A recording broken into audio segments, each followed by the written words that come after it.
Alright, I'm back here with the Ram. It's finally that time of year where I can sell my vehicles, bro. I made a mistake.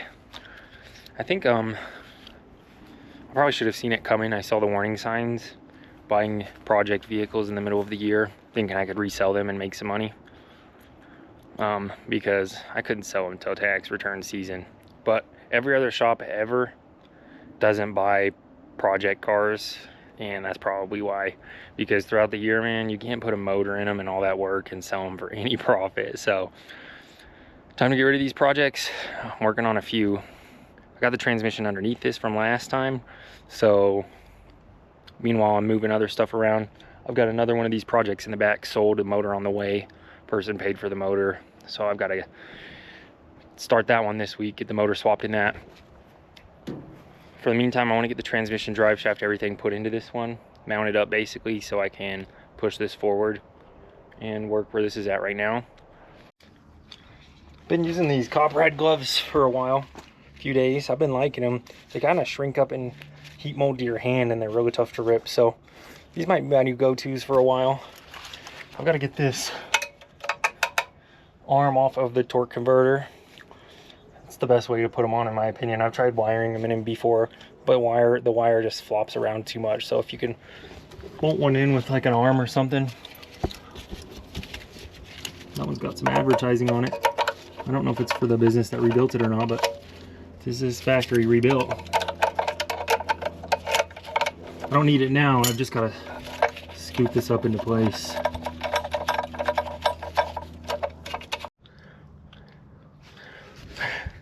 That's a heavy boy, but I was able to lever it into place with a block of wood and a pretty long pry bar.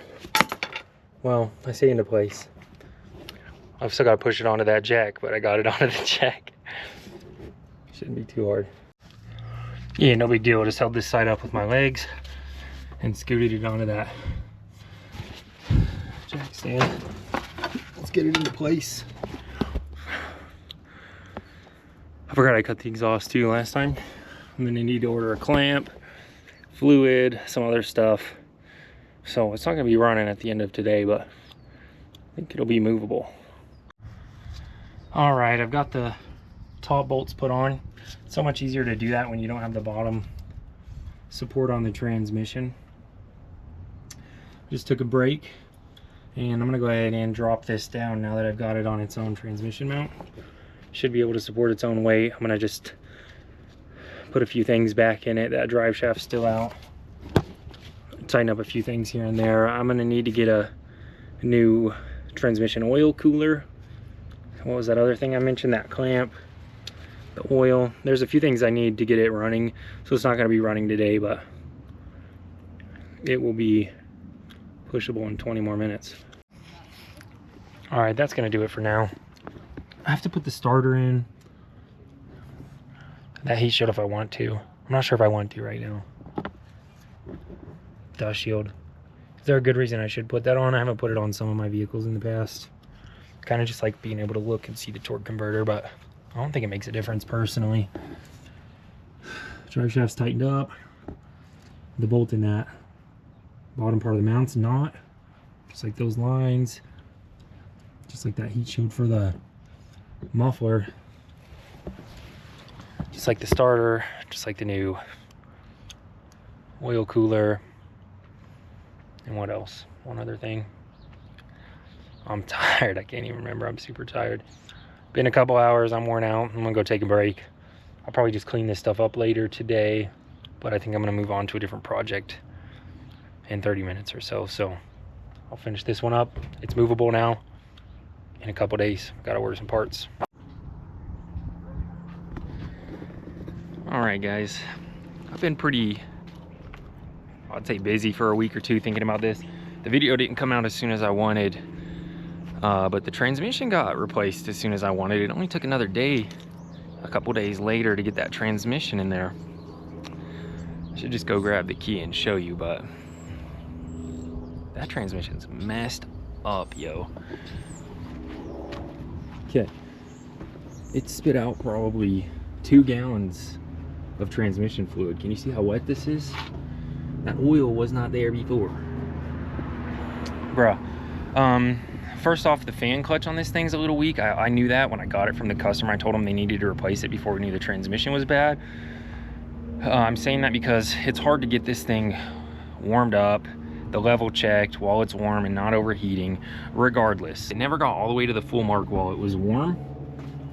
I would just add, you know, quarter of a quart at a time.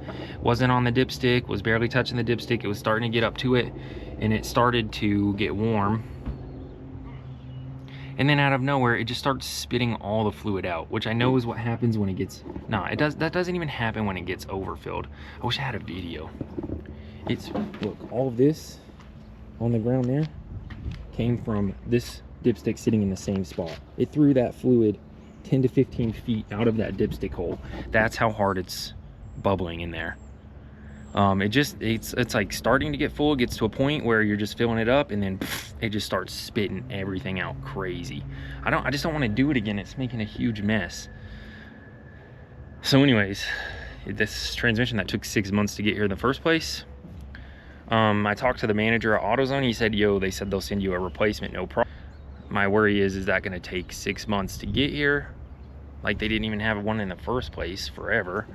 Are they going to do the same thing and then be like, yo, actually, we don't have a replacement in 2 to 3 months? Had to order it multiple times. Well, not only is the fluid just puking out hard, it won't even engage. It won't engage. It won't move. I'll show you. It's got fluid in it now. Here's the thing, I'm wasting money. It's over $100 in fluid to fill that thing up that I'm not gonna get back. I'm not gonna recycle that junk transmission fluid. Who knows what's in there? I put an oil cooler on it, man. I spent a while doing everything. I was real worried about the motor. Here's the thing, at this point, I think I'm just gonna end up keeping the truck after I put all this work into it. It's not ready to sell. That's the reason I was like, I gotta get this thing going. I've gotta sell it, I need some money. I'm not going to be able to sell it soon, so I think I'm just going to hold on to it by the time it's all said and done with. It's a nice truck. It'll probably be my new daily work truck. I was real worried about the motor because it didn't run for a while. It took me a few minutes to get it started, but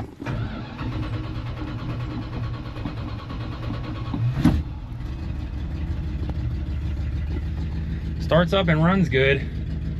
Look, the linkage is connected, bruh.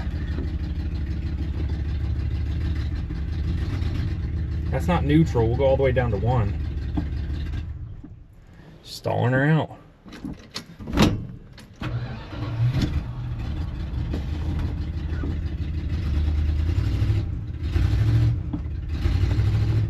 It's not even moving. Yeah, everything's done right. I bolted up the torque converter. I've replaced dozens of transmissions, more motors. I've torn stuff apart, put it back together. There's nothing missing. It's just not working. Anyways, that's your update. I'm bummed. So I don't know what to say. This thing's gonna be sitting around for a few more months, I'm sure, and I'm gonna have 3 full days to replace this. It's not an easy transmission to replace, bro. It's not easy. I don't know if it's the year or just the age. I mean, back then it seems like they just used bolts and nuts on everything instead of studs, so you have to reach up around on top of everything and hold the bolt to unbolt everything, the brackets, everything. It's not easy. It's not fun. Plus $150 in transmission fluid. So anyways, I'll see you on the next episode. I've been working like crazy, and think I've got the editing situation figured out, so stay subscribed.